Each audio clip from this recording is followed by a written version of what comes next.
तो इनिशियली जब वैकेंसी आती है तो जोश बहुत होता है कि करना है, पढ़ना है। Eight that time I studied at least 12-13 hours also.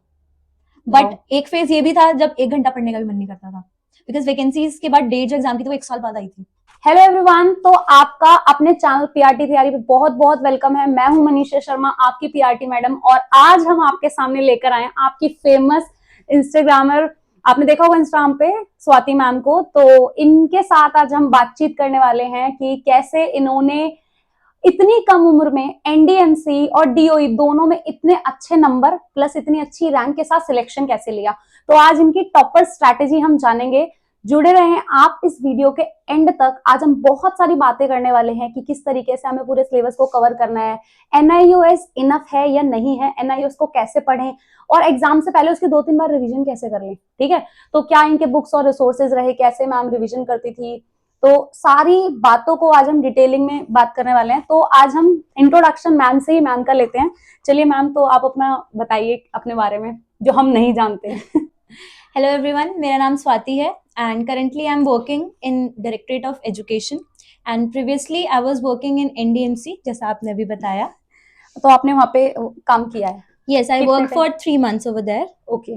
उसके बाद मेरी ज्वाइनिंग आ गई थी डीओई में भी, 2 जगह सिलेक्शन हुआ था मेरा। उसके बाद डीओई में ज्वाइनिंग आ गई थी तो मैंने वहाँ ज्वाइन कर दिया फिर। ओके, तो मैम आप ये बताओ कि आप टीचिंग में कैसे आए, क्या आपका एजुकेशनल बैकग्राउंड है?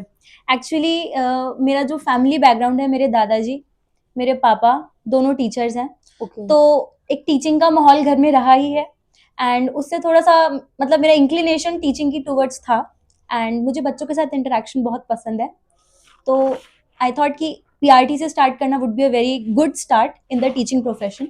सो उस तरीके से मेरा इंक्लिनेशन टीचिंग की तरफ है।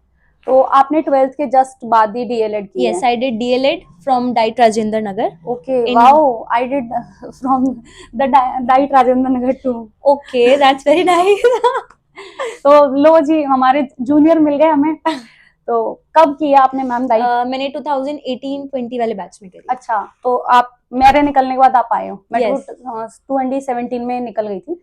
चलिए, तो आज हम बात करते हैं कि मैम आप मुझे ये बताओ कि आपने कब तैयारी शुरू की? जब आपने 2020 में आपने डीएलएड कर लिया, उसके बाद का आपका क्या रूट रहा, क्या प्रिपरेशन का, मतलब कहाँ से आपने चीजें शुरू की? आप मुझे ये बताओ कि आपको कैसे स्टार्ट की चीजें।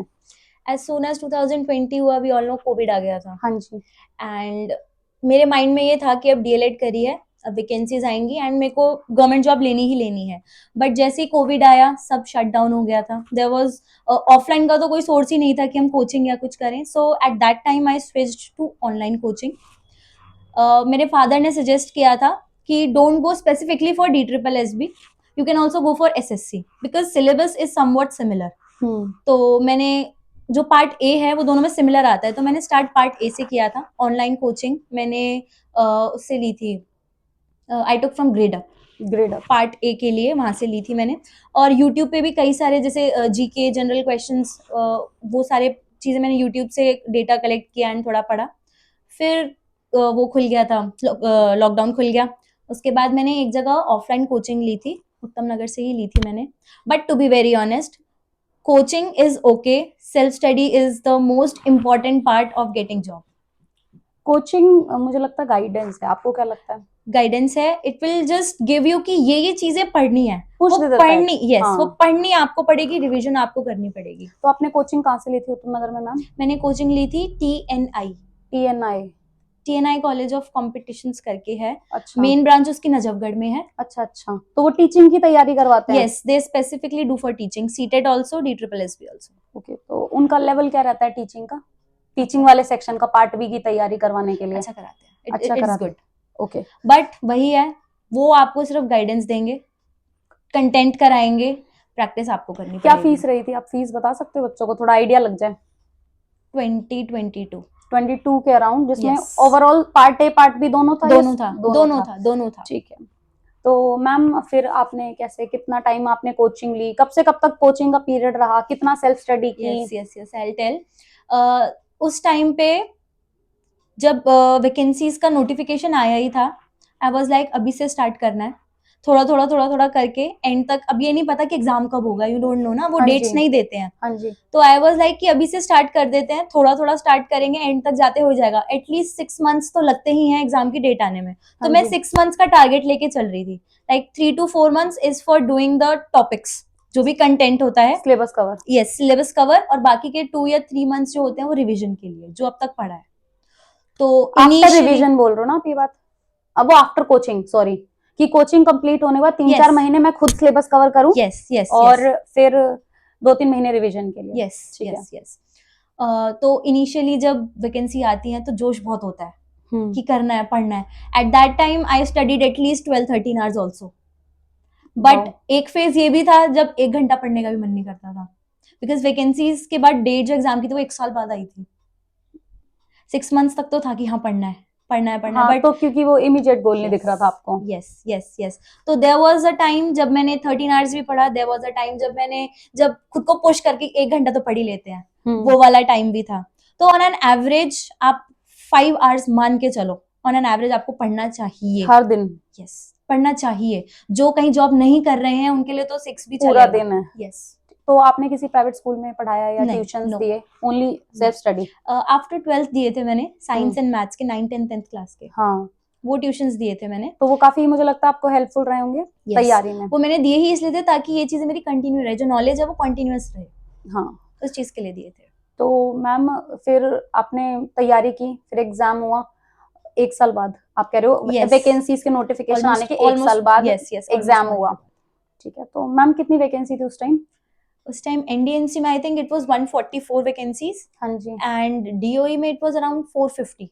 तो मैम इतनी कम वैकेंसी देख के ना बच्चे डर जाते हैं, तो उसके डर लिए आपने जाते हैं। कैसे, मतलब अपने आप को कैसे, माइंड में क्या मेंटल सेटअप किया कि आपने आपको रेडी किया? वरना तो इतनी वैकेंसी देख के बच्चे कहते हैं छोड़ना, नंबर ही नहीं आएगा हमारा। तो उन बाकी बच्चों की तरह मेरा भी यही था कि इतनी कम वैकेंसीज हैं, इतने सारे बच्चों ने अप्लाई किया है, हमारा नंबर कहाँ ही पड़ेगा। But my father has always been a very big supporter of me. He said तुझे सिर्फ एक वैकेंसी चाहिए, उस एक वैकेंसी पे ध्यान दे, बाकी छोड़ दे। बाकियों से कंपैरिजन मत कर कौन कितना पढ़ रहा है, अपना 100% दे, तुझे सिर्फ एक ही वैकेंसी चाहिए।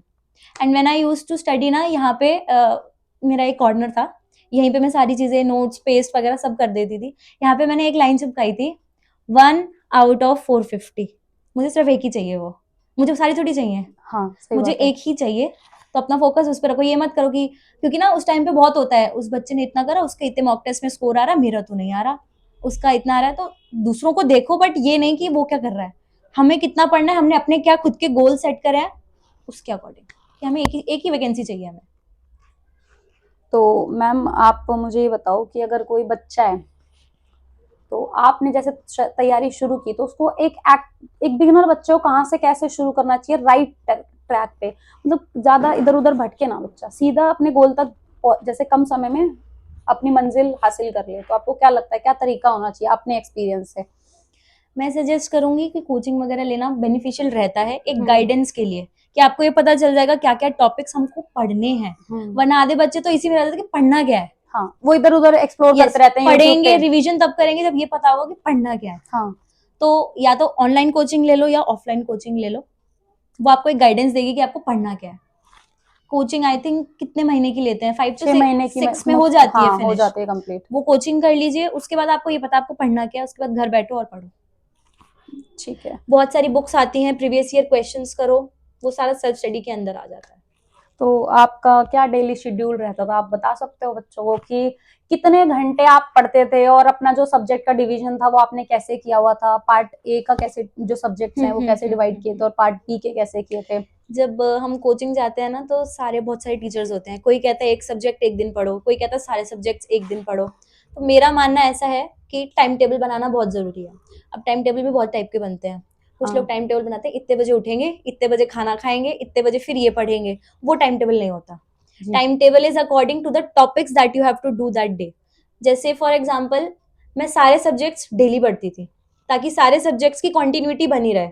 अब अगर हम सब्जेक्ट डेज वाइज पढ़ेंगे, मान लो मैंने मैथ्स मंडे को पढ़ा, फिर अगले मंडे को मैथ्स पढ़ रही हूँ मैं दोबारा, तो वो जो पढ़ा वो उसको पहले रिवाइज करूंगी मैं, फिर आगे बढ़ूंगी, तो कंटिन्यूटी ब्रेक हो जाती है। हाँ जी। तो मैंने डेली के अकॉर्डिंग सब्जेक्ट्स वाइज डिवाइड कर लिए थे कि हर सब्जेक्ट डेली पढ़ना है, और ये टॉपिक मुझे फिनिश करना है। अब ये चाहे टॉपिक कितना ही चाहे मैं time 1 लगे। घंटे में करूँ, चाहे मैं आधे घंटे में करूँ। जी। तो जितना भी कंटेंट था, अब कोचिंग मैंने ले ली, कंटेंट मुझे पता है, कंटेंट को डिवाइड कर लो डेज में, कि जैसे फॉर एग्जांपल मैथ्स में हमारा सिंप्लीफिकेशन है, एलसीएम एचसीएफ है, पाइप सिस्टम है, तो टॉपिक्स जैसे एक बड़ा टॉपिक है उसको 2 दिन में डिवाइड कर लो। तो डेज वाइज मैंने डिवाइड कर लेते टॉपिक्स को। इनिशियली आपने मंथली प्लानर बना लिया है, यस, मंथली ठीक है, और उसके बाद डेज के अकॉर्डिंग आपने करना Yes. शुरू कर दिया कि इस वीक तक ये कर लेना है और उसके बाद एक डे में ये हो जाना चाहिए। यस, ठीक है, कि अगर आप 100% करने सोचो 70 तो होगा। करेक्ट। ठीक है, तो बहुत अच्छी बात बताई है स्वाति मैम ने कि पहले मैम क्या करती थी कि इस महीने में मैम को ये कवर करना है और उसको फिर इसको अगर महीने में कवर करना है तो वीक में कैसे कवर करूंगी मैं, और उसके लिए मुझे डेली कितना करना पड़ेगा। यस, तो देखो आपको यहाँ पे बात चल रही है कि 8:15 to 9:15, 10:15 to 11:15, कई लोग इस तरीके का टाइम टेबल बनाते हैं। मुझे भी ऐसा लगता है कि आपका ना एक स्लॉट होना चाहिए कि इतने 2 घंटे का स्लॉट या 1 घंटे का स्लॉट या 3 घंटे का स्लॉट, जितना भी आपको लग रहा है, और अपने टॉपिक होना चाहिए। क्योंकि आप मान लो कि आप कोई चीज पढ़ने बैठे, आपका इंटरेस्ट बना हुआ है, अब आप छोड़ के थोड़ी चले जाओगे उसको कि ये 1 घंटे का स्लॉट हो गया और उठ जाओ, कि मैंने तो 8:15 और 9:15 ही सोचा था। तो बहुत अच्छी चीज बताई मैम ने कि तो आप सुबह मतलब कैसे शुरू करते थे अपने दिन को और एंड तक कैसे चलता था आपका, वो बताओ। क्योंकि एक्चुअली इन टॉपिक्स पे कोई बात नहीं करता कि हाँ मैं इतने बजे उठती थी, मेरा शुरुआत दिन की ऐसे होती थी। तो हम हर एक चीज पे बात करेंगे, आप जुड़े रहो। जो बिल्कुल बेसिक चीजें होती है ना जिस पे कोई बात नहीं करता, बुक्स और रिसोर्सेस हम फोटो लगा के भी बता देंगे, लेकिन जो मेन बात है कि घर की बहुत सारी चीजों को देखते हुए अपना दिन कैसे शुरू करें, उन पे बातें करेंगे। चलिए, तो आप बताइए। मेरा ऐसा मानना है, देखो जैसे हम पढ़ते हैं ना, बहुत टाइप ऑफ लर्नर्स होते हैं, उसी टाइप से कोई सुबह बेटर पढ़ पाता है, कोई लेट नाइट बेटर पढ़ पाता है। तो वो आपको अपने आप को आइडेंटिफाई करना है, सेल्फ इंट्रोस्पेक्शन करके कि आप बेटर किस टाइम पढ़ पा रहे हो। अब जैसे मैं सुबह बेटर पढ़ पाती थी तो मैं रात को जल्दी सो जाती थी, अराउंड 10 मैं सो जाती थी, बिकॉज नींद पूरी नहीं होगी तो पढ़ भी नहीं पाओगे। तो मैं सुबह 7 बजे उठ जाती थी। 7 बजे उठ के जैसे 1-2 घंटा पढ़ाई करी, बीच में ब्रेक लेना भी जरूरी है, वरना वो सब हौच पौच हो जाता है। बर्नआउट हो जाएगा बहुत Yes, ज्यादा दिमाग, क्योंकि yes, मसल है, yes, yes. उसको ओवरलोड करेंगे तो हम बहुत ज्यादा बर्नआउट हो जाएंगे, फिर कुछ ही नहीं कर पाएंगे। यस, जैसे सुबह 7 बजे उठ जाती थी मैं, सुबह बेटर पढ़ पाती थी, तो सुबह के टाइम जैसे 7 to 12 के बीच में मैं ज्यादा पढ़ लेती थी। उसके बाद 12 या बीच में 1-2 घंटा खाना पीना हो गया, फिर 2-3 घंटे फिर पढ़ लिए, बीच में फिर ब्रेक ले लिया, फिर 6-7 बजे तक पढ़ लिया, उसके बाद नहीं पढ़ती थी मैं। उसके बाद थोड़ा रिलैक्स एंड सो जाओ। तो आपका सब्जेक्ट डिवीजन कैसे रहता था कि सुबह कौन से सब्जेक्ट करते थे और आफ्टरनून में कौन से सब्जेक्ट करते थे आप? वो फिक्स नहीं था, फिक्स नहीं था। जो ज्यादा टॉपिक है, जो ज्यादा इंपॉर्टेंट है उस डे के लिए, जो उस डे जो में, ज्यादा जो डे में मुश्किल लिखे है। हुए हैं, यस, जो मुश्किल है और जिसको सुबह सुबह हमारा माइंड फ्रेश होता है। मैंने कहा ना, मैं सुबह वाला, आई एम सुबह वाला लर्नर। तो जो इम्पोर्टेंट है वो सुबह पढ़ लेती थी, जो मेरे को लगता था कि हाँ थोड़ा आता है, थोड़ा अगर कम क्या कहते हैं उसको, ज्यादा मेंटल एनर्जी नहीं चाहिए, ज्यादा टेंशन नहीं वो चाहिए, आराम से हो जाएगा शाम तक, हाँ। कोई दिक्कत नहीं है। तो वो आपको अपने अकॉर्डिंग, सबका टाइम टेबल सेम नहीं हो सकता, वही मैं कह रही हूँ, सबको अपने अकॉर्डिंग टाइम टेबल बनाना है। Very good. तो मैम ने बहुत अच्छी बात बताई है। तो मैम ने देखो पर्सनल एक्सपीरियंस से, एक बहुत फेमस ऑथर है ब्रायन ट्रेसी, तो उनके टाइम मैनेजमेंट की एक बुक है ईट द फ्रॉग। तो फ्रॉग उनका है सबसे इंपॉर्टेंट और कॉम्प्लेक्स टास्क। तो मैम ने वही बात बोली कि जो सबसे इंपॉर्टेंट और कॉम्प्लेक्स चीज है ना, वो आप दिन के शुरुआत में उठाओ, ठीक है, ताकि, क्योंकि जो सुबह दिन की जब हम शुरुआत करते हैं तो मेंटल एनर्जी होती है ना हमारी 100% होती है, और विद जैसे डे डे ढलता है ना, वैसे हमारी एनर्जी जो होती है उसकी एफिशिएंसी कम, अपनी मेंटल एनर्जी जो होती है वो भी कम हो जाता है, हमारा माइंड उतना एफिशिएंट नहीं रहता। जो चीज आप सुबह पढ़ोगे वो शायद 10 मिनट में पढ़ लोगे, और वो आप दोपहर के बाद एग्जॉस्ट हो जाते पढ़ोगे हैं, शाम तक जाते तो वो आधा घंटा लग जाएगा, वो लाइन ही नहीं समझ आएगी। Correct, correct. तो मैम से मेरा नेक्स्ट क्वेश्चन है कि मैम आपने लाइब्रेरी ज्वाइन की थी या घर पे पढ़ाई की थी? देखो दोनों ही अच्छे हैं, डिपेंड करता है कि आपका होम एनवायरनमेंट कैसा है। कोई कोई लाइक बच्चा ऐसा है जिसको होम पे वो पढ़ने का एनवायरनमेंट नहीं मिल पा रहा, जैसे ज्वाइंट फैमिली हो गई। अब जैसे मेरी ज्वाइंट फैमिली नहीं है, तो मेरे पास घर पे पढ़ने के लिए बहुत टाइम था, एनवायरनमेंट भी अच्छा था, मेरे पेरेंट्स भी सपोर्टिव थे, तो मुझे लाइब्रेरी की ऐसा नीड पड़ी ही नहीं। अब कोई ऐसा जिसको होम पे वो एनवायरनमेंट नहीं मिल पा रहा, तो वो लाइब्रेरी ज्वाइन कर सकता है। दोनों का पर्पस वही है कि आपको एकांत मिले पढ़ने के लिए, कि आप उस चीज को समझ पाओ। मैम जैसे कुछ बच्चे ना, मैंने मेरे कमेंट्स में बोल रहे थे कि उनके घर पे ना एनवायरनमेंट है नहीं पढ़ने का, और बाहर उनके पेरेंट्स भेज नहीं रहे, उनके लिए आपका क्या सजेशन रहेगा? तो मेजरली हमको पढ़ने के लिए एकांत चाहिए होता है, थोड़ा एनवायरनमेंट अच्छा हो जहाँ पे हम उसको आराम से पढ़ पाए, समझ आ जाए। अगर शोर होगा या कुछ अलग ही एनवायरनमेंट टॉपिक चल रहा होगा, लड़ाई हो रही है या कुछ भी उस टाइप से, तो चीजें समझ नहीं आती हैं। अब आप जैसे कह रहे हो कि कुछ हैं जिनके घर वाले बाहर भी नहीं जाने देते और घर पे भी एनवायरनमेंट नहीं है, तो उस सिचुएशन में तो यही है कि पेरेंट्स को थोड़ा समझा सकते हैं। एज पेरेंट्स को तो समझ नहीं आएगी, नहीं आता। जिनको नहीं समझ सकते तो उनको नहीं समझा सकते, मतलब बच्चा क्या करे, बच्चा कैसे करे, आप बताओ। बच्चा उस टाइम पे जो सिचुएशन है उसी में पढ़ सकता है, इसके अलावा कोई स्कोप मुझे भी नहीं दिख रहा है इस चीज़ में, क्योंकि इस टाइम पे सबसे ज़्यादा ज़रूरत बच्चे को पेरेंट्स की ही होती है। हाँ, तो मैं यहाँ पे छोटा सा सजेशन ये दूंगी, पेरेंट्स के क्योंकि लिए ही है। कमेंट में आया हुआ था, एक बहुत लंबा पैराग्राफ था उसका, तो मैं यही बोलूंगी कि मोस्ट ऑफ द टाइम अपने कान में एयरफोन्स लगा के रखो। करेक्ट। यही एक सोल्यूशन है कि अगर आप पढ़ रहे हो तो वीडियो देख लो, और जब नहीं पढ़ रहे हो तो म्यूजिक लगा लो और पढ़ो, क्योंकि उससे क्या है, बैकग्राउंड बिल्कुल जीरो हो जाएगा, वो कोई सेम चीज- म्यूजिक चलता रहेगा, तो आपके लिए फोकस करना थोड़ा आसान रहेगा। अगर आप लाइब्रेरी ज्वाइन नहीं कर सकते, छत पर कोई नहीं जा रहा है आपको डिस्टर्ब करने के लिए, आप अपना छत पे पढ़ सकते कमरे में ना रह के कोई ऐसी जगह ढूंढ लो जहाँ पे आप पढ़ सकते हो। मेरा यही सोल्यूशन है, क्योंकि मेरे को तो यही वाला नजर आ रहा है, और कोई सोल्यूशन होगा तो मैं एक सेपरेट वीडियो बना दूंगी।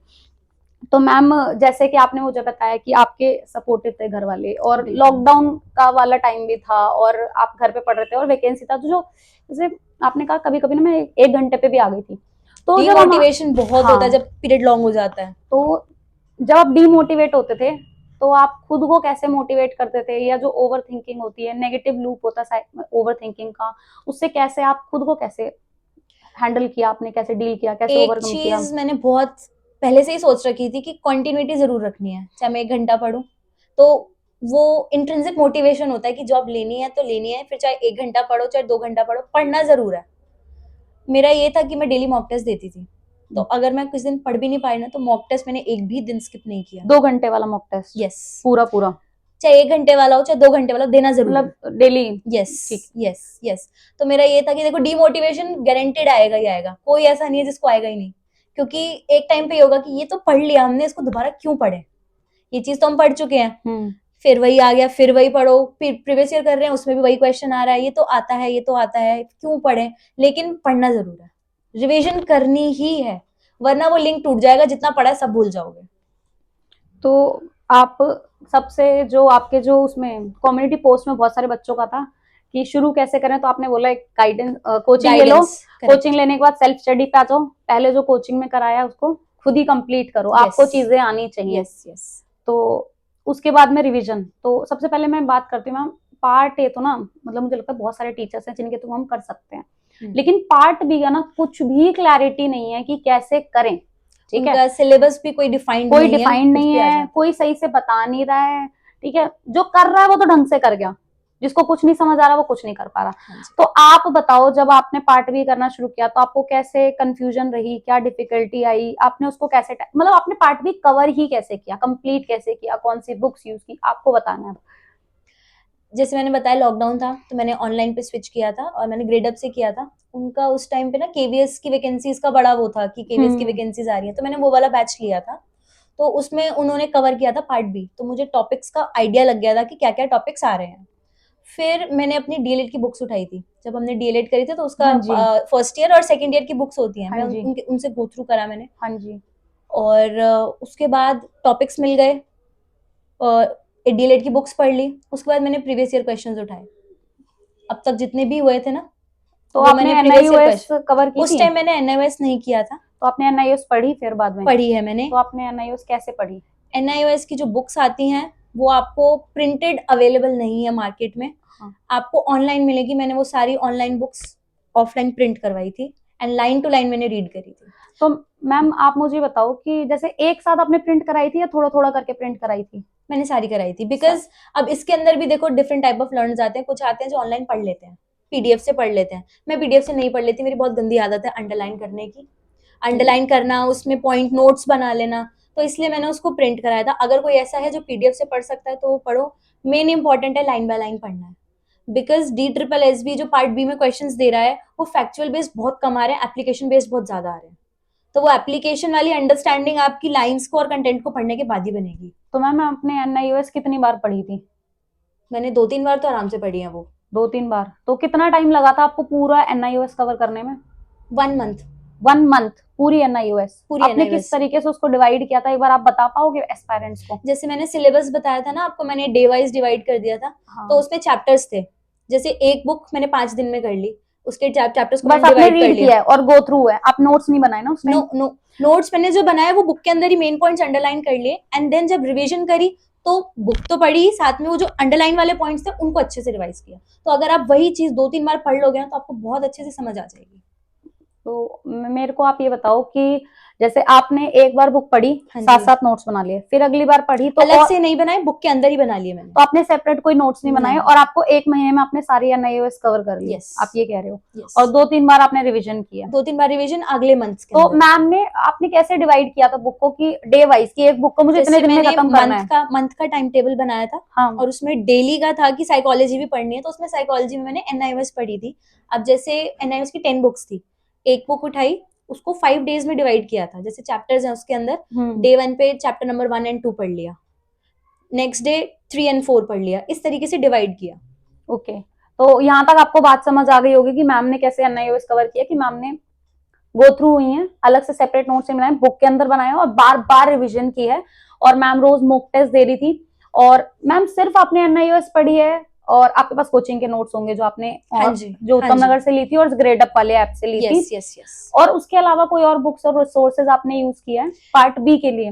प्रीवियस ईयर क्वेश्चंस बहुत इंपॉर्टेंट है। प्रीवियस ईयर क्वेश्चंस के लिए मैंने एक बुक परचेज करी थी, सरोहा पब्लिकेशन की। ठीक है, तो आपके पास शायद है ना, आप एक बार हाँ। दिखा दो, ये बच्चों ने देखी भी होगी और मैंने भी आपको बोला था पार्ट बी वाले इसमें। ये वाली है। तो दिस बुक इज सो, मतलब बहुत अमेजिंग, बहुत अच्छी बुक है, इसमें बहुत सारे क्वेश्चन है। ठीक है, तो ये इसके क्वेश्चन करो। अंदर सिर्फ सीटेट नहीं, सीटेट, केवीएस, DSSB और DSSB के अंदर टीजीटी, पीजीटी, सारे सारे प्रीवियस ईयर क्वेश्चंस है इसके अंदर।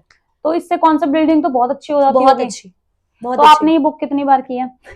इसकी हालत आप देख लो, इसके अंदर सारे आंसर्स टिक्ड हैं, ये मैंने कर रखी है। जो इंपॉर्टेंट लगता है उनके ऊपर मैंने अंडरलाइनिंग भी कर रखी है, जो लगता है कि इंपॉर्टेंट है उस पर स्टार बना रखा है, ताकि जब रिवीजन हो तो इस क्वेश्चन पे अच्छे से फोकस किया जाए। तो ये आप डेली लेके चलते थे, रोज डेली करते थे इन क्वेश्चंस को? जब मेरा सिलेबस हो गया था उसके बाद डेली तो नहीं, ये भी डिवाइड करके, सारा काम एक ही दिन नहीं करना, डिवाइड कर रखा था मैंने सारा। मेरे को समझ नहीं आया, आप पार्ट बी को कैसे कर रहे थे? पार्ट बी कंटेंट कर लिया, कंटेंट कर लिया, कंटेंट कंटेंट के टाइम पे NIOS कोई कर कुछ लिया। नहीं किया आपने? कंटेंट के टाइम पे? कंटेंट के टाइम पे कुछ नहीं किया। ठीक है, कंटेंट पढ़ने के टाइम पे सिर्फ मैम ने कंटेंट पढ़ा है, और कंटेंट के बाद NIOS करी है। हाँ, एनआईओएस के बाद आपने क्वेश्चंस किए हैं। NIOS के बाद मैंने ये बुक उठा ली, फिर इस बुक को भी चैप्टर वाइज डिवाइड कर लिया कि आज ये क्वेश्चन, इस वाले चैप्टर के क्वेश्चंस कंप्लीट करने हैं। जैसे इसके अंदर ये है ना, हाँ मैं समझ गई, इसका मैंने देखा हुआ ये। तो यहाँ पे मैम जैसे कि जैसे साइकोलॉजी है, हाँ, ये 2 टॉपिक्स एक दिन में करने हैं, ठीक है, ये 2 एक दिन में करने हैं, तो मैं डिवाइड कर लिया। मैंने कहा टाइम टेबल का बहुत इंपॉर्टेंट रोल है, बिना टाइम टेबल के सब हैphazard ही रहेगा। ठीक है। तो मैम बता रही हैं कि मैम ने पहले अपना कोचिंग के बाद अपना खुद का कंटेंट कवर किया पार्ट बी का, उसके बाद मैम ने एनआईओएस पढ़ी डिवाइड करके, उसके बाद मैम क्वेश्चंस पे आ गई। तो आपको क्या है कि पार्ट बी को एक प्रॉपर टाइम देना पड़ेगा, और उसको टाइम के साथ साथ आपको जो है अपना जो कॉन्सेप्ट्स हैं या टॉपिक्स हैं वो अपने टाइम टेबल में ये लिख लो कि आज की टू डू लिस्ट ये है। ठीक है, कि आपको पता है कि मैं सुबह इतने बजे से इतने बजे तक मैथ्स या साइकोलॉजी करूंगी, और साइकोलॉजी में जो है मुझे आज ये टॉपिक्स करने हैं। ठीक है, तो इस तरीके से आप पार्ट भी कवर कर सकते हो। तो मैम आपको क्या लगता है कि कोचिंग से कितना फर्क पड़ा था आपको एनआईओएस और बाकी चीजें कवर करने में, कोचिंग से पार्ट बी में?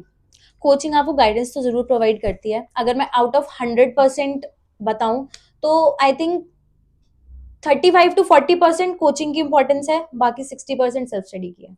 बट कॉन्सेप्ट आपको समझ तो आ जाता है ना, खुद सेल्फ स्टडी करके अगर पढ़ेंगे तो शायद टाइम ज्यादा लगता है, मुझे लगता है कॉन्सेप्ट समझने सेल्फ में। स्टडी में आपको कॉन्सेप्ट्स इतने समझ नहीं आएंगे जितना कोई दूसरा समझाता है। हाँ, तो कोचिंग अगर आपको लग रहा है कि आपकी पार्ट भी कमजोर है ना, साइकोलॉजी वाला पार्ट, ले लो, तो आप कोचिंग ले लो। ठीक है, डेफिनेटली। ताकि आपको समझ आ जाए। मैम आप किसी कोचिंग को रिकमेंड करोगे कि हाँ ये बढ़िया है, इससे पढ़ सकते हो? मैं नहीं कर रही हूँ अपने चैनल पे किसी को रिकमेंड, या नहीं आप बताओ, क्योंकि आप तो कैंडिडेट हो जो सिलेक्ट हुए हो। मैंने जहाँ से करी है TNI, वो अच्छी प्रोवाइड करते हैं, वहां से ले सकते हो। उत्तम नगर में है टीएनआई, और एक अभी और है नजफगढ़ नजफगढ़ में में है। है, नजफगढ़ में दो है जगह है, नजफगढ़ और ऑनलाइन लेना हो तो अगर आप ऑनलाइन लेना चाहते हैं तो ग्रेडअप भी अच्छा है, हम्म, और प्रतीक शिवालिक सर भी अच्छा कराते हैं, उनका भी मैंने थोड़ा रिवीजन के टाइम पे लिया था, ठीक है, प्रीवियस ईयर क्वेश्चंस उनके थे। ठीक है। तो मैम ने 2 टीचर्स बताए हैं यहाँ पे। तो अब बात चल रही है कि ये तो हमने पूछ लिया कि एनआईओएस कैसे शुरू करनी है, कैसे कंप्लीट करनी है, कितनी बार पढ़ना है। नोट्स बनाना आपको क्या लगता है कि एनआईओएस के नोट्स अलग से बनाने चाहिए?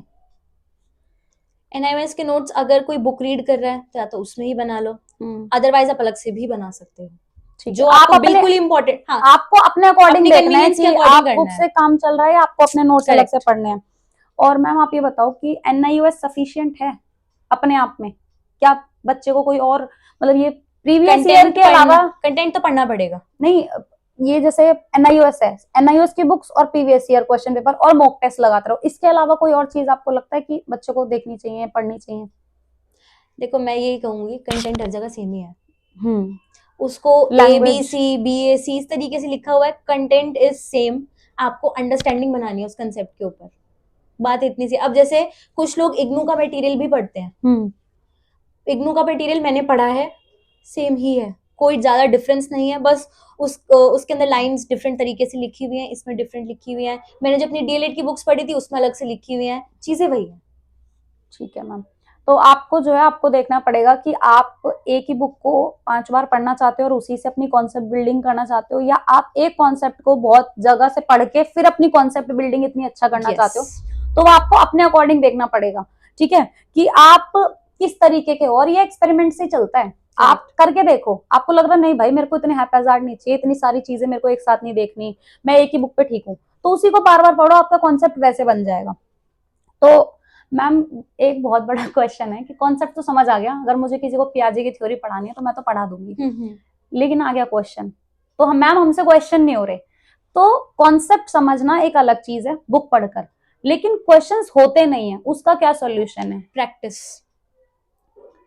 ठीक है। प्रैक्टिस करनी पड़ेगी प्रीवियस ईयर क्वेश्चंस की, क्योंकि आफ्टर ऑल लिखने का पेपर नहीं है, क्वेश्चंस का है। जब आप प्रीवियस ईयर क्वेश्चंस करोगे तो एक ही क्वेश्चन कई टाइप से पूछा गया है पिछले सालों में, जब आप उसको पढ़ लोगे तो आपको आइडिया हो जाएगा ये क्वेश्चन ऐसे भी पूछा जा सकता है। जब मेरा एग्जाम हुआ था तो उसमें जीके का क्वेश्चन आया था, पार्ट बी का नहीं, जीके का आया था कि who is the 41st chief justice of India, जो भी उसका आंसर था।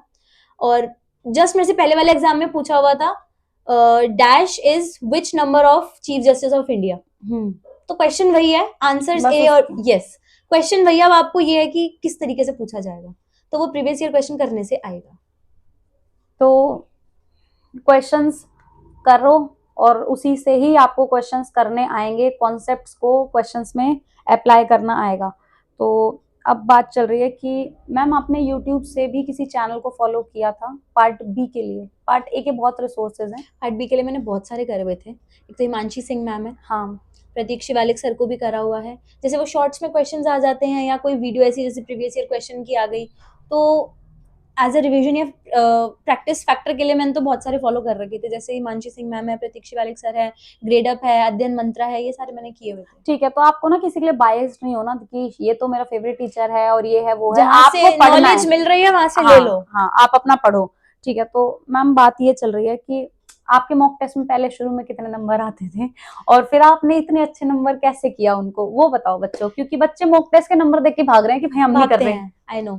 जो मैंने फर्स्ट मॉक टेस्ट दिया था, मैंने SSC CHSL का दिया था पार्ट ए का, हाँ जी। एंड मेरे उसमें आए थे 67 आए थे मेरे, मुझे तो ऐसा लगा था मेरा तो हो गया मेरा तो नहीं होगा, 67 आए थे, but over period of time जब आप उसको टाइम दोगे, कंटेंट मैंने उस टाइम कुछ भी नहीं पढ़ रखा था, जब आप उसको पढ़ोगे, उसको टाइम दोगे, प्रैक्टिस करोगे, तो स्कोर आपका इवेंचुअली इंक्रीज होगा। एंड सेकेंडली आपका जो भी स्कोर आता है उसको देख के डिमोटिवेट तो बिल्कुल नहीं होना है। जो जो आपके क्वेश्चंस गलत हो रहे हैं उनको करेक्ट करते जाओ, स्कोर बढ़ता जाएगा। ठीक है। तो मॉक टेस्ट जो है आप बोल रहे हो डेली देने चाहिए? डेली देने चाहिए। तो मॉक टेस्ट, एक फुल मॉक टेस्ट आपको क्या लगता है कि क्या फ्रीक्वेंसी रहनी चाहिए एक मॉक टेस्ट की? पार्ट ए बच्चों का काफी दिक्कत करता है, पार्ट बी फिर भी बच्चे कर लेते हैं, मुझे लगता है पार्ट ए में बच्चों की बहुत दिक्कत रहती है। आपने जीएस को कैसे टैकल किया था, आप ये बताओ, मतलब कितना टाइम देते थे जीएस को? फुल पढ़ा था आपने या फिर मेन मेन जो आपने? मैंने सिर्फ प्रीवियस ईयर क्वेश्चंस करे थे, मैंने प्रीवियस ईयर फुल पढ़ा था जो कोचिंग में कराया था, उसके अलावा मैंने नहीं पढ़ा। ठीक है। जो कोचिंग में उन्होंने कराया था उसको पढ़ लिया, उसकी रिवीजन कर ली, बाकी मैंने ब्लैक बुक रेफर करी थी, ब्लैक बुक एक बुक आती है जीएस के लिए? यस, ब्लैक बुक ठीक आती है। है जनरल नॉलेज की, उसमें अब तक के सारे प्रीवियस ईयर क्वेश्चंस हैं लाइनर्स, वन लाइनर्स के फॉर्म में, एंड उसमें से आए थे। ठीक है। तो जैसे good book. Previous year question papers हैं, तो उसमें से वो क्वेश्चन देखो और उसका कॉन्सेप्ट की अंडरस्टैंडिंग बना लो, या सिर्फ उनको ही करना है कि जो आपने कोचिंग करी हुई है? हाँ कोचिंग करनी पड़ेगी एक बार सारा उसके लिए, सिलेबस के लिए। उसके बाद आपको प्रीवियस ईयर क्वेश्चन समझ आ जाएंगे। ठीक है फिर, मतलब मैं समझ गई।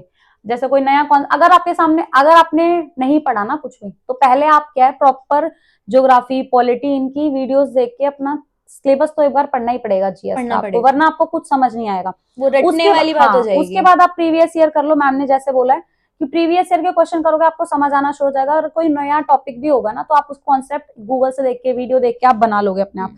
तो मैम जैसे कि बात चल रही है कि मॉक टेस्ट में आप जब देते थे तो आप टाइम को कैसे मैनेज करते थे? क्या टाइम, कितना, कैसे आप सोचते थे कि कितना टाइम मुझे किसको देना है? और DSSB का जब एग्जाम हुआ था तब आपने वहां पे कैसे सेक्शन वाइज टाइम को मैनेज किया? ये बहुत बड़ा प्रॉब्लम है, बच्चों को चीजें आती हैं लेकिन टाइम के चक्कर में क्या होता है, दिक्कत हो जाती है। इनिशियली जब मैंने मॉक टेस्ट किया था तो मेरा आधे से ज्यादा टाइम मैथ्स में निकल जाता था। तो वो धीरे धीरे जब आप क्वेश्चंस अटेम्प्ट करोगे ना, कुछ मॉक टेस्ट में आपका टाइम फिनिश हो जाएगा। जब धीरे धीरे आप करेंगे तो आपको ये करना है कि क्वेश्चन नहीं आ रहा है अभी छोड़ दो। जैसे एक सेक्शन आप कर रहे हो ना, जरूरी ना उस पूरे सेक्शन को छोड़ ही दो, बिकॉज अब वो वापस नहीं आ पाते हम। हाँ जी, इस तरीके से उसका फंक्शनिंग हाँ हो जी, गया। हाँ जी। तो जो क्वेश्चन नहीं आ रहा है ना, उसमें दिमाग लगाने की नीड नहीं है, उसको स्किप करो और आगे जाओ। जैसे 20 क्वेश्चंस का लॉट आता है ना, तो आप उसको कंप्लीट करो, जितने हो रहे हैं पहले वो करो, क्योंकि फ्रेश हाँ जी। माइंड होता है। अगर आप वो हाँ। करोगे तो आप प्रेशराइज हो जाओगे। तो पहले उसको फिनिश करो, जो नहीं आ रहा है, जो बिल्कुल ही नहीं आ रहा है उसको छोड़ दो। उसके पीछे पढ़ने की नीड नहीं है, क्योंकि वो नेगेटिव मार्किंग आपके मार्क्स कम कर देगा। मैंने काफी बच्चों को देखा है जो ऐसे कहते हैं हम तो सारा पेपर अटेम्प्ट करके आए हैं। सारा पेपर अटेम्प्ट करना ही नहीं है, क्योंकि वो पेपर ही ऐसा बनाते हैं कि किसी को पूरा आता ही नहीं होगा। वो तो जबरदस्ती आप तुक्के के बेस पे अपने मार्क्स कटवा रहे हो। तुक्के नहीं मारने हैं, तुक्के नहीं मारने हैं, तुक्के मारने इंटेलिजेंटली, एलिमिनेशन से। वो भी ये नहीं कि 200 आउट ऑफ 200 वाले करके आ जाओ। गैस भी मारो तो वो एजुकेटेड गैस होना चाहिए। हाँ, कि ठीक है। तो मैम टाइम आपको क्या लगता है कि पार्ट बी को कितना टाइम देना चाहिए, या सबका अपना अपना होना चाहिए? वो सबका अपना अपना होता है पार्ट बी, बट मेरी तरफ से लगा के चाहिए 30 to 40 मिनट्स दे दो।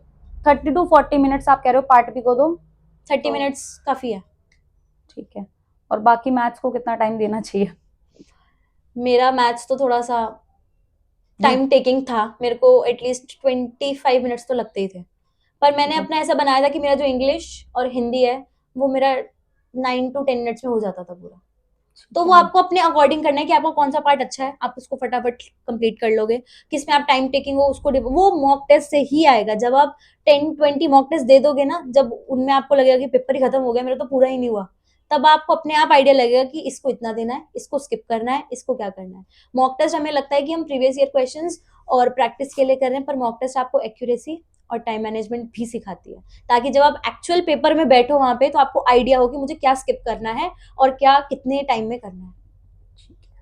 तो मॉक टेस्ट देना तो बहुत ज्यादा इंपॉर्टेंट है। हम पहली बात कर चुके हैं कि मैम बहुत बार बता चुकी है, मॉक टेस्ट में रोज देती थी। मॉक टेस्ट से आप बहुत कुछ सीखोगे। जैसे मैम बता रही हैं, आपको पता चलेगा कि अरे इतना टाइम तो मेरा पेपर यहाँ पे मैथ्स में चला गया, पेपर छूट गया है, पेपर को कैसे करना है। ठीक है। और मॉक टेस्ट देने से ही आपको समझ आएगा, देने के साथ साथ एनालिसिस करके समझ आएगा। देने से नहीं, एनालिसिस करने से समझ आएगा। तो आपको ये नहीं है मॉक टेस्ट दे दिया, स्कोर देखा और हम डिमोटिवेट हो गए और हमने पढ़ना छोड़ दिया। नहीं, आपका मॉक टेस्ट हो गया, मॉक टेस्ट देने के बाद एनालिसिस करो। अगर आपका 2 घंटे का मॉक टेस्ट है ना, 3 घंटे उसको एनालिसिस में लगते हैं। आप ये सोच के चलो कि आपको एक टॉपिक मिल गया क्वेश्चन का पढ़ने के लिए, ठीक है। आपको ये नहीं देखना कि ये गलत हो गया। मेरे ख्याल से तो हम मॉक टेस्ट इसलिए नहीं दे रहे कि हमारे नंबर कितने आ रहे हैं, हम मॉक टेस्ट इसलिए दे रहे हैं कि मुझे क्या नहीं आता। हाँ। ताकि जब अगला मॉक टेस्ट दूं तो जो चीज नहीं आती थी वो मुझे अब आती हो, तभी धीरे धीरे 1 by 1 स्कोर इंक्रीज हो। तो आप मॉक टेस्ट के एनालिसिस कैसे करते थे? क्या आपने कोई और अलग कॉपी वगैरह बनाई हुई थी? मैंने नोटबुक नहीं बनाई थी, मैंने टेक्स्ट बुक ऐप से मॉक टेस्ट दिए थे, जिसमें एनालिसिस सारा आ जाता था, कौन सा क्वेश्चन गलत है, कौन सा सही है, उसका करेक्ट आंसर क्या है। जैसे आता है तो कई लोग ना साइड में नोट्स बना लेते हैं। आप लिख भी सकते हो, उसकी कोई इशू नहीं है। अगर आपको ऐसा है कि एक जगह मैं लिख लूं ताकि मुझे आइडिया रहे, मुझे ये टॉपिक और रिवाइज करना है, तो आप एक छोटी सी नोटबुक बना सकते हो और उसके अंदर लिख सकते हो कि इस टॉपिक में मुझे, मैंने नहीं बनाई थी। ठीक है। तो आप जब एग्जाम से पहले रिवाइज करना हो तो आप वो टेक्स्ट बुक का खोल के जाते थे, सेव्ड या इनकरेक्ट वाला? कुछ नहीं, एग्जाम से पहले कुछ नहीं रिवाइज करते? एग्जाम से पहले आपने क्या रिवाइज किया था और कैसे रिवाइज किया था? एग्जाम से पहले मैंने नोट्स जो मेरे थे ना, उनमें से भी मैंने इंपॉर्टेंट टॉपिक्स ले लेते कि मुझे सिर्फ यही रिवाइज करना है, बाकी मुझे आता है। ठीक है, क्योंकि आपने इतनी बार रिवीजन कर ली होगी। यस। ठीक है। तो एग्जाम से पहले आपने कैसे रिवीजन को डिजाइन किया था अपना, आप बता सकते हो? हर सब्जेक्ट में से जो जो टॉपिक्स मेरे को लग रहे थे कि नहीं आते, मैंने सिर्फ वही पढ़े थे, सब कुछ नहीं पढ़ा था मैंने। ठीक है, ठीक है। और एग्जाम से एक दिन पहले क्या करना चाहिए मैम? एग्जाम से एक दिन पहले कुछ भी मत पढ़ो, चिल करो। चिल करो। ठीक है। तो मैम मैंने कुछ बच्चों को देखा सेंटर पे जाके भी पढ़ रहे होते हैं। मुझे बिल्कुल लगता नहीं है पढ़ो। ये कभी भी नहीं करना चाहिए। वो इसलिए नहीं करना चाहिए क्योंकि आप ये समझ के चलो कि दिमाग की ना अपनी एक एनर्जी है। आप अगर एक डिसीजन भी ले रहे हो ना, कपड़ा कौन सा पहनो, तो उसमें वो खत्म हो गई। जैसे आपकी फोन की होती है ना, आपने फोन खोल भी लिया ना तो भी उसकी एनर्जी चली गई, आपने एक ऐप खोल लिया और एनर्जी चली गई। सेम होता है हमारा दिमाग का। उस दिन तो आप दिमाग लगाओ ही मत। करेक्ट। ठीक है, उस दिन बस पेपर में चलाओ अपना दिमाग। तो मैम आप मुझे एक बार ना पार्ट ए के सब्जेक्ट्स का बता दो कि आपने कैसे कैसे किया। पार्ट ए में 5 सब्जेक्ट्स होते हैं, GK, English, Hindi, maths and reasoning. आप भी उधर देख सकते हो बीच बीच में। ठीक है। मैथमेटिक्स, रीजनिंग, इनकी मेन कोचिंग तो मैंने बाहर से ही ली थी। हाँ। तो कॉन्सेप्ट वाइज तो वहाँ हो ही गया था सारा। जीके के लिए मैंने ब्लैक बुक रेफर करी थी, प्रीवियस ईयर क्वेश्चंस के लिए सारी। हिंदी और इंग्लिश के लिए प्रीवियस ईयर क्वेश्चंस में से प्रैक्टिस करी थी। आप कोई भी बुक ले सकते हो, उसमें आपको प्रैक्टिस के क्वेश्चंस आपने मिल कौन जा सी सकते बुक हैं। ली थी? मेरे तो जो कोचिंग वाले थे उन्होंने प्रोवाइड कराई थी, मैंने अच्छा। बाहर से कोई बुक नहीं ली थी। ठीक है, हिंदी और इंग्लिश की कोई नहीं ली थी, वहीं से ली है? यस। ठीक है। रीजनिंग के लिए मैंने पैरामाउंट की ली थी, किरण पब्लिकेशन की भी आती है, उनकी भी अच्छी होती है। हाँ। मैंने पैरामाउंट की ली थी, मैथ्स की और रीजनिंग की। बाकी मैथ्स की मेरे कोचिंग वालों ने प्रोवाइड करी थी। उसके अंदर उन्होंने प्रीवियस ईयर क्वेश्चन से ही बहुत लाइक एक चैप्टर में 40 क्वेश्चंस दिए थे सिर्फ, कि इसमें से ही पेपर आएगा, एंड आया भी उसमें से ही था। ठीक है। तो मैम आपकी मैथ्स कैसी थी, आपको क्या लगता है? मेरी मैथ्स ठीक थी। ठीक थी? हाँ जी। अच्छी इंटेलिजेंट वाली? हाँ, मेरी मैथ्स ठीक थी। ठीक है। तो मैम मैथ्स जैसे कई बच्चों की वीक है, आपको क्या लगता है कैसे करना चाहिए उन बच्चों को कवर मैथ्स को, क्योंकि मैथ्स के बिना भी काम चलेगा नहीं। अगर आप कोचिंग जा रहे हो तो वहाँ हो जाएगा। अगर आप ऑनलाइन कर रहे हो तो आई वुड सजेस्ट कि आप, अगर आपके पास टाइम है तो आप एनसीईआरटी से गो थ्रू जरूर करें, क्योंकि क्वेश्चंस उस टाइप से ही आते हैं। एनसीईआरटी भी रेफर कर सकते हो आप। ठीक है। एनसीईआरटी मैथमेटिक्स की। तो आपको नहीं लगता वो टाइम टेकिंग हो जाएगा काफी? मैंने बोला टाइम है तो। टाइम है तो ठीक है। तो और प्रैक्टिस करो। और प्रैक्टिस करो कि किस टाइप के क्वेश्चंस आ रहे हैं। ठीक है मैम। तो मैम आपके सामने जैसे आप प्रिपरेशन कर रहे थे तो कोई चैलेंज वगैरह आया था या एकदम स्मूथ प्रिपरेशन रही आपकी, ऐसे कोई बीच में कोई दिक्कत? डीमोटिवेशन तो आई थी देखो बीच में, कि ऐसा था कि मैं एक एक घंटा ही पढ़ रही हूँ और वो 1 घंटा पढ़ने का भी मन नहीं कर रहा था, क्योंकि ये नहीं पता वैकेंसी कब आ रही है, कब तक पढ़ते रहे। ये बीच में जरूर आया था, बट इंट्रिंसिकली मोटिवेटेड थे कि हाँ जॉब तो लेनी ही है। अगर अभी छोड़ दिया तो अब तक जितना पढ़ा है ना वो सब साफ हो जाएगा। वो स्टार्टिंग से 0 पॉइंट से स्टार्ट करना पड़ेगा फिर सारा। हाँ, सही बोल। तो ये बीच में डिसकंटिन्यूटी थी एक। तो आप घर पे रह के पढ़ रहे थे? हाँ जी। तो मैम एक कम्युनिटी पोस्ट में क्वेश्चन है कि वर्किंग लोग कैसे पढ़ें, कैसे टाइम मैनेज करें वर्किंग लोग? वर्किंग लोग आई थिंक 1-2 घंटा निकाल सकते हैं। 1-2 घंटे में सफिशिएंट हो जाएगा? 0 से तो अच्छा ही है। हाँ, 0 से अच्छा है। आप बताओ, वर्किंग है कोई मान लो, तो वो कैसे पढ़ सकता है, क्या कर सकता है, कुछ सजेशन आप देना चाहो तो? अब जैसे हम तो घर पे ही थे तो हमने अपना टाइम टेबल जो बनाया वो सब्जेक्ट वाइज डेली सारे सब्जेक्ट्स पढ़ रहे हैं और ज़्यादा देर के लिए पढ़ रहे हैं। वो डेज डिवाइड कर सकते हैं पढ़ने के लिए। जैसे आज के दिन मैथ्स पढ़ लिया, उनको टाइम थोड़ा ज़्यादा लगेगा पढ़ने में, पर कवर वो भी कर लेंगे, ऐसा नहीं कि कवर नहीं हो सकता। ठीक है। तो मैम ने बोला है कि अपने डेज डिवाइड कर लो, अपने टॉपिक्स डिवाइड कर लो, जो टाइम है उसका बेस्ट यूज करो। करेक्ट। ठीक है। और जहाँ पे आप वर्किंग हो ना, डिपेंड करता है आपका एक तो वर्किंग सिचुएशंस कैसी हैं। अगर आपका वर्किंग में ऐसा टाइम है कि आप पढ़ सकते हो तो वहाँ पे ना मेरे को एक चीज लगती है, यारी दोस्ती जो है ना उसको लिमिट में रखो। जैसे कई लोग अगर कॉन्ट्रैक्चुअल टीचर्स हैं ना, गेस्ट टीचर्स हैं, तो वहां पे हमारी फ्रेंडशिप हो जाती है, हम गप्पे लड़ा रहे हैं, बातें कर रहे हैं, ठीक है, मतलब थोड़ा बहुत जरूरी है। लेकिन अगर उसी को हम अपने फ्री पीरियड को पढ़ाई में यूज कर लें, ट्रैवलिंग टाइम यूज कर लें, सुबह 1 घंटा जल्दी उठ जाएं, 1 घंटा लेट सो जाएं, तो कोई दिक्कत वाली बात नहीं होती। पर वही है कि हमारे 4-5 घंटे हम धीरे धीरे धीरे करके जोड़कर पढ़ेंगे तो काम आ जाएगा और हमारा सिलेक्शन हो जाएगा, क्योंकि एट द एंड वही काम आएगी आपको। हाँ, वो आपको ही टाइम मैनेज करना पड़ेगा। हम इंडिविजुअली आपका टाइम टेबल कैसे ही बताएंगे। ठीक है, बस यही है कि अपना जो टाइम अवेलेबल है ना उनको यूज कर लो। दूसरी चीज ये है कि जो आपके घर के बहुत सारे काम होते हैं ना, उनको कुछ इस तरीके से मैनेज करो कि वो ब्लॉक बना लो कि इस तरीके काम एक बार में ही करूंगी। ये नहीं जैसे सब्जी लेने का काम है, आप हर दिन सब्जी लेने जा रहे हो, ऐसे मतलब आपको समझना होगा कि मैं क्या समझाना चाह रही हूँ। मैम अब सबसे इम्पोर्टेंट चीज कि टॉपर कैसे बने आप, क्या ऐसी सीक्रेट स्ट्रैटेजी थी आपकी, क्या ऐसा आपने खास किया कि आपकी इतनी अच्छी रैंक आई, इतने अच्छे नंबर आए, वो बताओ। 2 चीजें, previous year question and mock test, simple. Previous year questions और मॉक टेस्ट। आपने देखो कंटेंट पढ़ लिया, आपने रिवीजन कर ली, नहीं होगा। सब कर रहे हैं, ये चीज सब कर रहे हैं, कंटेंट सबके पास है, कोचिंग सब जा रहे हैं, रिवीजन भी सब कर रहे हैं, लेकिन मॉक टेस्ट, क्योंकि मॉक टेस्ट से सिर्फ आपकी रिवीजन नहीं होगी, एक्यूरेसी आएगी, टाइम मैनेजमेंट आएगा। DSSB के एग्जाम में ना वो हर एक सेक्शन के अंदर आपको एक्यूरेसी, टाइम मैनेजमेंट और आपका पेशेंस लेवल चेक करते हैं वो, और वो तब आएगा जब आप घर पे बहुत सारे मॉक टेस्ट दे चुके होगे। एक्चुअल एग्जाम में बैठने से पहले आपको कई बार एग्जाम देना है वो, ताकि तब आप वहां नर्वस फील ना करो। अगर वहां आप नर्वस फील कर जाओगे कि ये क्वेश्चन कैसे होगा, टाइम जा रहा है, मैं कैसे करूंगा, तो पेपर छूट जाएगा। तो एक्चुअल एग्जाम में बैठने से पहले कई बार एग्जाम देने पड़ेंगे, जो कि मॉक टेस्ट है। और प्रीवियस ईयर क्वेश्चन से, जैसे आपने अभी कहा था, कुछ बच्चों को ये रहता है कि हमने थ्योरी तो पढ़ ली, लेकिन क्वेश्चन कैसा आएगा, वो आपको प्रीवियस ईयर क्वेश्चन से आएंगे। अब जैसे ये वाली बुक मैंने जो बताई थी, इसमें एक ही क्वेश्चन बहुत सारे टाइप से है, तो आपको आइडिया लग जाएगा कि इससे भी अलग अगर टाइप से यही वाला क्वेश्चन आ गया तो उसका आंसर क्या होगा। तो 2 चीजें, main mock test and previous year questions. ठीक है, मॉक टेस्ट और प्रीवियस ईयर की इंपॉर्टेंस तो मैम ने बता दी, आप दो और आप भी टॉपर बनो। देखो बहुत ज्यादा परेशान होने की जरूरत नहीं है, मुझे लगता है अगर आप अपने आप पर ध्यान देते हो ना, अपनी इंप्रूवमेंट पे, अपने दोस्तों में से 200 का गोल रखते हो ना, 200 नहीं आते तो 170 के मैडम के आ रखे हैं देखो, तो आ जाते हैं और आप स्कोर कर लेते हो, ठीक है। पर आपको अपने पे ध्यान देना होता है, अपने साथ वाले पे नहीं ध्यान। कॉम्पिटिटर आप खुद हो। हाँ, हर पिछले दिन से अगले दिन पे ध्यान देना आपको। यस।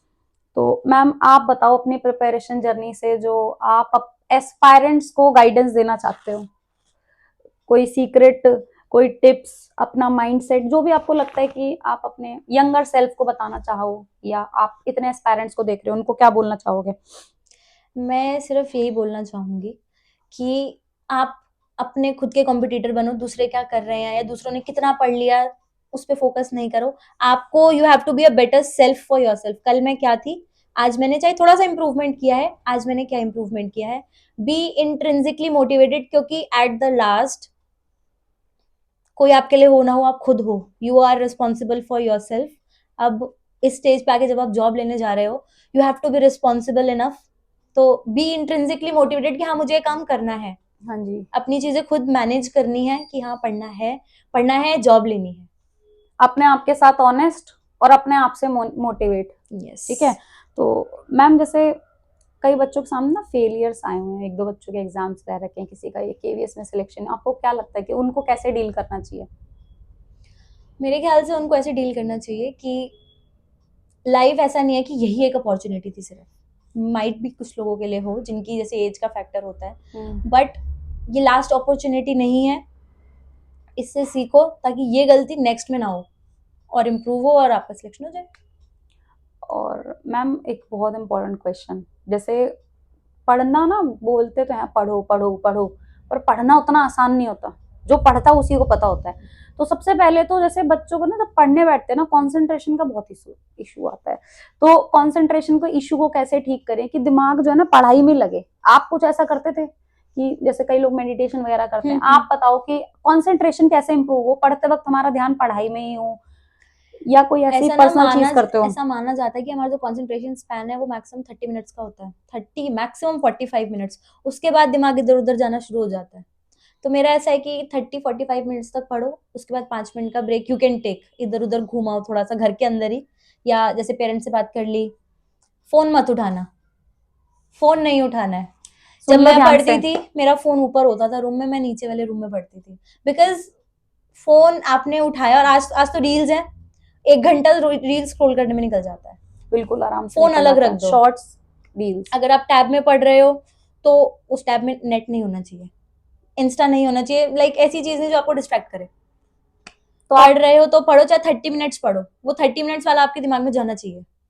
तो डिस्ट्रैक्शन को एकदम साइड रखना है। वो डिस्ट्रैक्शन कुछ भी हो सकता है, either it could be phone, either it could be anything. ठीक है, तो वो आपको खुद देखना है आपका डिस्ट्रैक्शन क्या है और उसको आपको दूर रखना है। 30-45 मिनट्स पढ़ो, बीच में ब्रेक ले लो, क्योंकि उसके बाद 100% है कि कंसंट्रेशन ब्रेक होगा। ठीक है, तो मैम ये बताओ कि आप प्रोक्रेस्टिनेट करते थे कि अरे थोड़ी देर में पढ़ लूंगी? नहीं नहीं, नहीं, तो प्रोक्रेस्टिनेशन वाला इशू तो मैम के क्योंकि साथ वो नहीं था। बाद में मुझे ही इफेक्ट करेगा। मैंने कहा ना, if you are intrinsically motivated, आप ये काम नहीं करोगे। अगर आप ये उम्मीद करोगे कोई मुझे बोलेगा कि पढ़ ले, ये पढ़ ले, तो वो कुछ टाइम तक ही कोई बोलेगा, उसके बाद मत पढ़, हमारा क्या जा रहा है। वेरी गुड मैम ने बहुत अच्छी बात बोली है कि आप अपने लिए कर रहे हो। तो मैम आपकी स्टडी टेक्निक्स थी कुछ? स्टडी टेक्निक्स सबसे इंपॉर्टेंट मेन रोल है टाइम टेबल का है, कि हम्म, आपको पढ़ना क्या है। अगर टाइम टेबल ही नहीं होगा तो अच्छा आज 1 घंटा पढ़ना है, चलो देखते हैं क्या पढ़ना है, थोड़ा टाइम उसमें निकल जाएगा। कल ये पढ़ा था, अब इसके आगे 2 पेज पढ़ लेते हैं। अब मेन मान लो वो टॉपिक 8 पेज का, आप सिर्फ 2 ही पेज पढ़ रहे हो 1 घंटे के अंदर, तो उसका क्या फायदा है। हाँ ये बात भी सही है।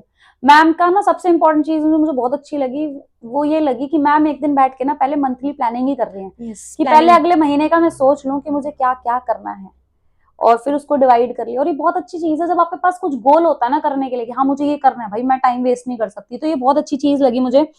तो मैम ने यहाँ पे मॉक टेस्ट का, प्रीवियस ईयर का, टाइम टेबल का बहुत ज्यादा इंपॉर्टेंस बताया और रिवीजन का। मैम पढ़ना जो फ्रेश पढ़ाई करते हैं ना वो तो बड़ी अच्छी लगती है, लेकिन रिवीजन बड़ा खराब लगता है कि ये तो पढ़ रखा है। और बिल्कुल मन नहीं करता करने का। तो आप बताओ आप रिवीजन कैसे करते थे? बस ऐसे किताब लेके बैठ जाएं या आप बताओ, मतलब सबका तरीका अलग रिवीजन होता का है। टाइम भी मेरा ये होता था, जो पढ़ा हुआ है वही रिवाइज करना है, सारा नहीं पढ़ना। पर मैं जब पढ़ती थी तो उसके अंदर इंपॉर्टेंट चीजें अंडरलाइन कर देती थी। अब जैसे जो नॉर्मल टाइम टेबल मान लो, उसमें मैं 10 घंटे पढ़ रही थी कंटेंट पढ़ने के टाइम पे, रिवीजन के टाइम पे वो मेरा 6 to 7 आवर्स हो जाता था। सब नहीं पढ़ना है दोबारा, जो इंपॉर्टेंट लग रहा है कि हाँ दिस वाज इंपॉर्टेंट, वो पढ़ना है। ठीक है, तो सिर्फ आप पढ़ते थे क्या आप साइड में कुछ मार्क करते थे या लिखते थे? मतलब कुछ लोगों की हैबिट होती है जो पढ़ा है उसको लिख के देखेंगे, एंड दैट्स नॉट रॉन्ग, क्योंकि सबका अपना याद करने का पढ़ने का स्टाइल है। अब मुझे, मेरा ऐसा है कि मुझे देखकर या कुछ लिखा हुआ है तो उसको देख के मुझे याद हो जाता था, तो ठीक मुझे है, अलग से नोट्स बनाने की नीड नहीं थी। कुछ होता था तो मैं उसके अंदर साइड में ही लिख लेती थी। ठीक है, ठीक है मैम। तो देखो पता है क्या होता है, मैम ने जो बताया वो बिल्कुल सही बताया कि आप एक ही चीज को जब बार बार गो थ्रू होगे ना तो आपके दिमाग में वैसे ही सेट हो जाएगी वो। तो मैम की काफी Yes. रिवीजन रही है। तो मेरा क्या रहता था कि मैं जब पढ़ रही हूँ ना तो या तो उसको बोल देती थी या उसको साइड में रफ में लिख लेती थी थोड़ा सा, ठीक है, रफ में ऐसे बिल्कुल गंदा सा कुछ भी चल रहा है, क्योंकि उससे मेरा हाथ चलता रहता था तो माइंड भी एक्टिव रहता था। वरना ना ऐसे कई लोग क्या होते हैं पढ़ते पढ़ते कहीं और ही खो जाते हैं। तो मैं आपको ये बता रही हूँ अगर मैम वाले टाइप के इंसान हो आप जो रीड से होके चल रहा है तो ठीक है।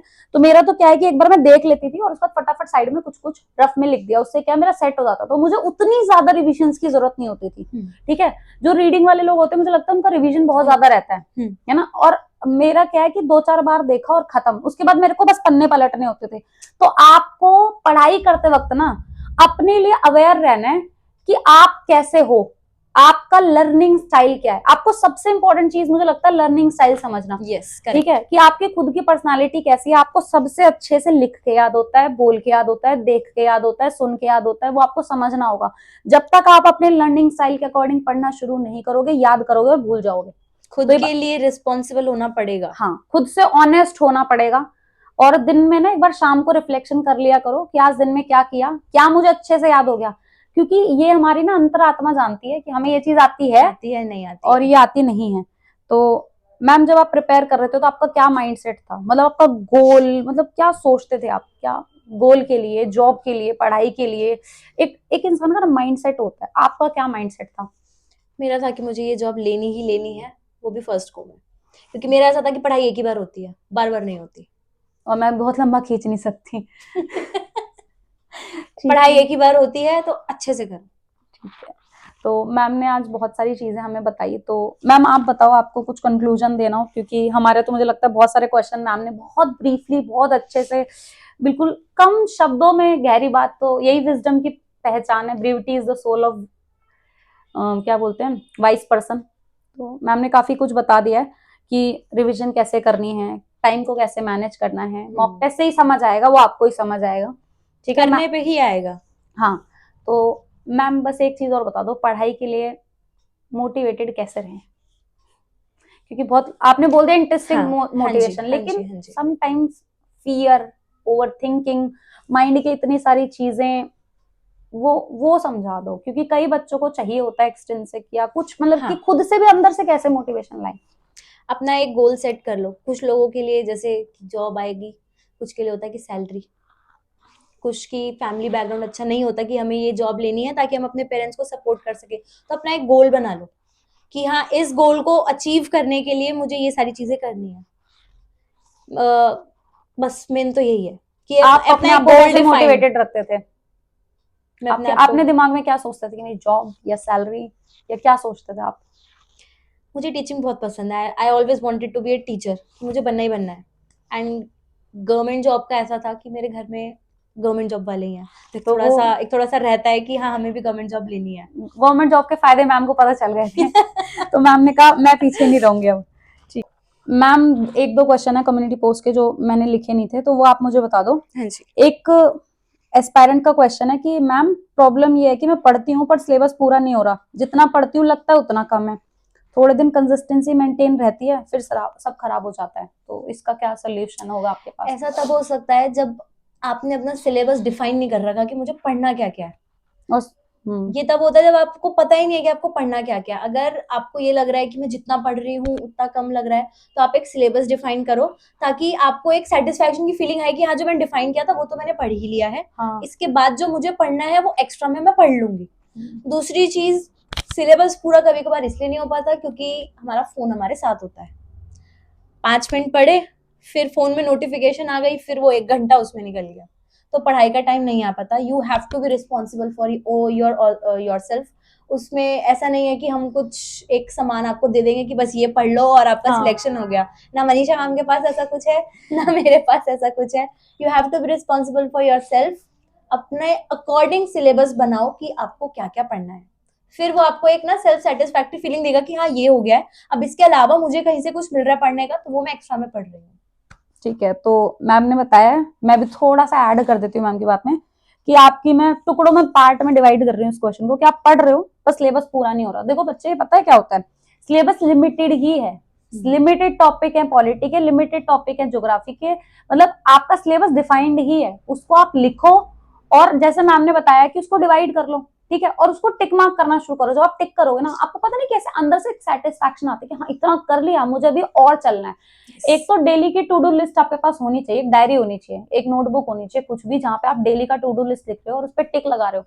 और जब आप at the end, at the week, day के एंड में, वीक के एंड में, मंथ के एंड में, 6 महीने के एंड में देखोगे ना, तो आपकी बहुत सारी चीजें कवर हो जाती हैं। मैंने खुद 6 महीने के अंदर सारा सिलेबस बहुत अच्छे से, मतलब पहले कोचिंग में जो हुआ उसके बाद 6 महीने में बहुत अच्छे से सिलेबस कवर कर लिया, एक्स्ट्रा भी जो मॉक टेस्ट में आ रहा था, और 2-4 महीने और रिवीजन के मान लो अच्छे से, ठीक है। तो सिलेबस कवर करने में सेल्फ स्टडी में मुझे लगता है 3 से 6 महीने, जो बहुत ज्यादा फास्ट कर रहा है वो 3-4 महीने लेता है, जो धीरे धीरे कर रहा है, टाइम कम है, वो 6 महीने ले सबका लेता अपना है। पेस है।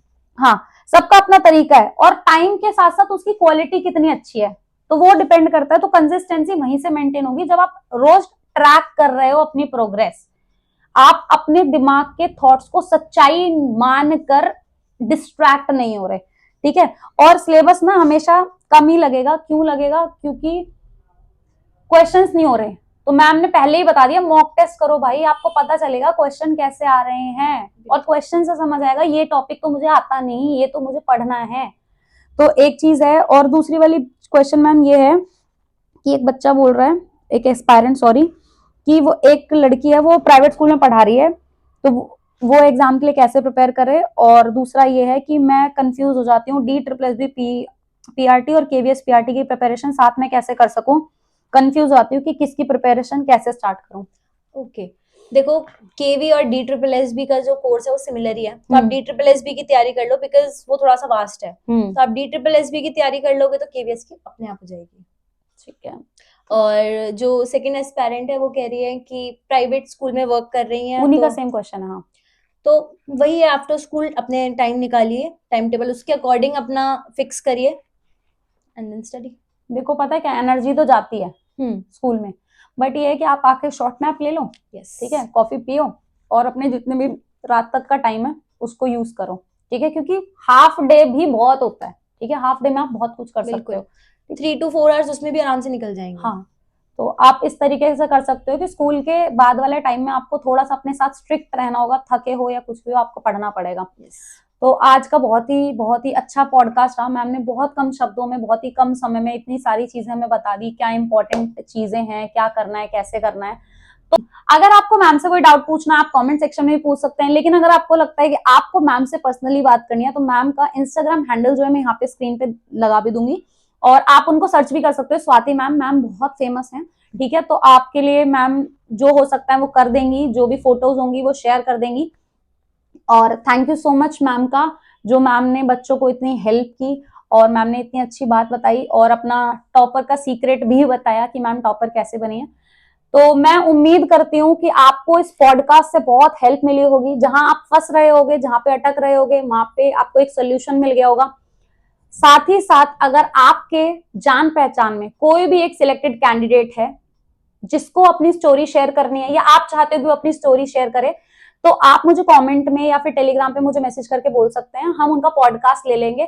क्योंकि आई वांट कि बहुत सारे लोग आए और हमारे चैनल पर अपना सक्सेस स्टोरी जो है शेयर करें और बच्चों को गाइड करें, जो शायद जिनकी जर्नी अलग हो सकती है, क्योंकि सबकी सिचुएशंस घर की, परिवार की सेम नहीं होती, और उन्होंने वो सब कैसे डील किया। तो थैंक यू सो मच यहां तक वीडियो देखने के लिए, हमें सुनने के लिए, और आप जुड़े रहे हमारे साथ। और अगर अभी तक चैनल सब्सक्राइब नहीं किया तो चैनल को सब्सक्राइब कर लो। पॉडकास्ट की सबसे अच्छी बात क्या लगी मैम की, वो आप कमेंट करके मुझे बताएंगे, और साथ में अपने 4-5 फ्रेंड्स को शेयर कर दो। Thank you so much, bye bye.